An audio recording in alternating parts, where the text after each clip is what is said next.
نابۆ دەرجێکردنی بەناحەق، نابۆ یاسای پەنتەلۆس و حزب، ئازادی ئازادی ئازادی.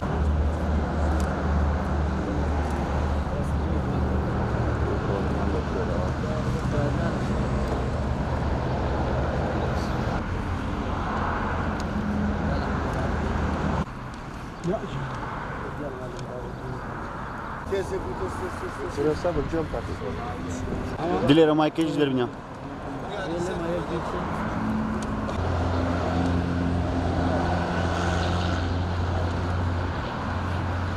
Azadi, azadi, azadi, azadi, azadi, azadi.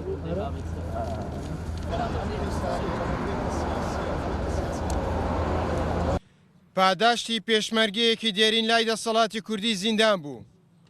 بۆ نوێنەرایەتی ڕێکخراوی نەتەوە یەکگرتووەکان و ڕایگشتی و تەواوی ئازادی خوازانی کوردستان و دەرەوە ڕێکخراوەکانی مافی مرۆڤ و چالاکوانان و ڕۆژنامەنووسان و پارێزەران و مامۆستایانی ئاینی و کرێکاران و خوێندکاران هەروەکو ڕوون و ئاشکرایە نزیکەی 8 مانگە کەسایەتیەکی دیاری قەزای مەخموور ئیدریس سەلیم کە پێشمەرگەی دێرینی شۆڕشەکەی دوێنێ و کەم ئەندامی سەنگەر و زیندانی سیاسی سەردەمی ڕژێمی بەحس و خاوەن برایەکی شەهید و برینداری شەڕی تیرۆریستانی داعش ئێستا لە زیندانی سیاسی دەسەڵاتی کوردیدا لە ژێر ئاڵای سربەخۆیی و چاکسازیدا بەناحەق زیندانی کراوە. ئەمە لە کاتێکدا تاکو ئێستا چەندین جار بنەماڵەکەی و پارێزەرەکەی بە دوواداچوونیان کردووە تاکو هۆکاری زیندانیکردنەکەی بزاندرێت. بەڵام تاکو ئێستا بەبێبوونی هیچ بەڵگە و تۆمەتێک لە زیندان ماوەتەوە. ئەمەش لە کاتێکدایە هەر بە پێی یاسا دروستکراوەکانی خۆیان بێت نابێت هیچ زیندانیەک لە کاتی دەستگیرکردنی پتر لە 48 کاتژمێر لە زیندان بمێنێتەوە و بەبێ ئەوەی پەروەندەکەی ئاراستەی دادوەرکرابێت. لە هەمان کاتدا بە پێی وتەی بەڕێوبەری ئاسایش لە چەند مانگی سەرەتای دەستگیرکردنەکەی کاتێک ڕێکخراوی هەفتەی شوبات پەیوەندی پێوە دەکەن لەسەر هەمان کەیس دەڵێ هیچ کەسێک بە ناوی ئیدریس سەلیم دەستگیر نەکرا و دەڵێ هیچ زیندانیەک بەبێ بڕیاری دادوەر دەستگیر ناکرێت. لە کاتێکدا ئیدریس سەلیم ئەو کات 5 مانگ و 18 ڕۆژ لە زینداندا بووە و هیچ بەڵگەیەکی لەسەر نەبووە.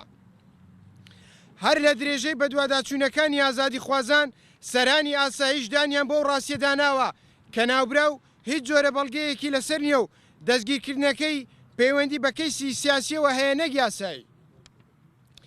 زیندانیکردنی ئیدریس سەلیم دەرخەری ئەو ڕاستیەیە کە تاکو ئێستا هێز ئەمنیەکان سربەخۆنین و لە ژێر هەیمەنەی حیزبیدا جوڵە دەکەن و بەهۆی زاڵبوونی حیزبی بنەماڵە لە هەرێمی کوردستان ڕۆژ بە دوای ڕۆژ پرسەکانی ئازادی سیاسی و مەدەنی و ڕادەربڕین دەکەونە ژێر هەڕەشەی جدی هێز ئەمنیە دەمامکدارەکانەوە.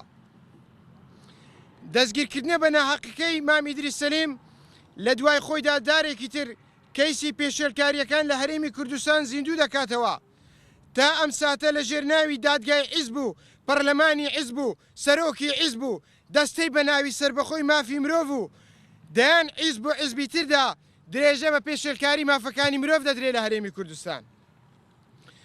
بۆیە لە سەرناوی تەواوی ئازادی خوازان و بنەماڵەکەی و بەشداربووانی ئەم گردبوونەوەیە ئیدانە و شەرمەزاری ئەم زوڵمە دەکەین.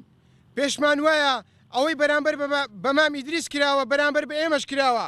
بۆیە داوا دەکەین هەرچی زووە مام ئیدریس سەلیم ئازاد بکرێت و بە کەس و کار و ئێمە شاد بکرێتەوە. خۆمان دەکەین کە لەو گردبوونەوەیە ئامادەبوون من لێرەوە چەند ڕاستێک دەخەمە ڕوو سەبارەت بە ئەو شوێنێکە بام لێ زیندانی کراوە لە هەموو دەستوری دنیا و لە هەموو مافە سەرەتایەکانی مرۆڤ کاتێک زیندان دەکرێت ئەبێ بە پێی ئەو مادەیە و ئەو داوای کە حاکم تۆمەتبارە دەکا بۆ مادێ دەبێت ئەو شوێنت گونجابێ بۆ زیندانیکردنەکە. جگە لەوەش باوکم لەگە خەڵکی مادە سەرکەر و مادێ بێۆشکەر لە زیندان ژیراوە لەگەڵ خەڵکی داعش و خەڵکی هەرچی و پەرچی کە خەڵکانێکن بەهۆی مادە سەرکەرەوە ئاڵوودە بوونە ماوەی 7 مانگ و 20 ڕۆژە دەیوێت شەوانە لە کاتی خەوتن سەفت دەکرێنە پارێک و دێگۆ لەگەڵ دوو داعشش پاڵەپەستۆمان داخنە سەری و دەردەپەڕین لە بینی یەکتر.